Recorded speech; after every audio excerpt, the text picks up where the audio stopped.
మన ప్రభును రక్షకుడు నేను యేసుక్రీస్తు నామములో శుభాలు తెలియజేస్తూ ఉన్నాను.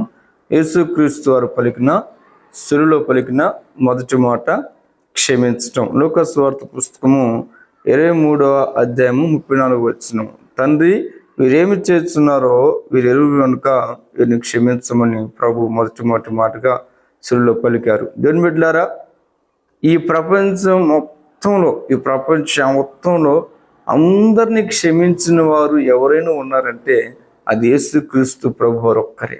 ఒక మనిషి అయితే ఒకరు క్షమిస్తారు, ఇద్దరు క్షమిస్తారు, లేక కొంతమంది క్షమిస్తారు. కానీ ప్రపంచం అందరిని క్షమించిన వారు మనం ఆరాధిస్తున్న క్రీస్తు ప్రభు వారు. నిజమే కదా, తండ్రి స్థానంలో ఉన్నటువంటి పరమందు నిత్యనివాసైన ప్రభువారు మరి ప్రపంచం అందరూ క్షమించినట్లుగా మనం కూడా అట్టి మనసుతో అట్టి కృపతో నింపునట్లుగా మనం క్షమించమని తెలియజేస్తున్నారు. నిత్యంగా అట్టి కృపతో మనందరం ప్రభు నింపును గాక.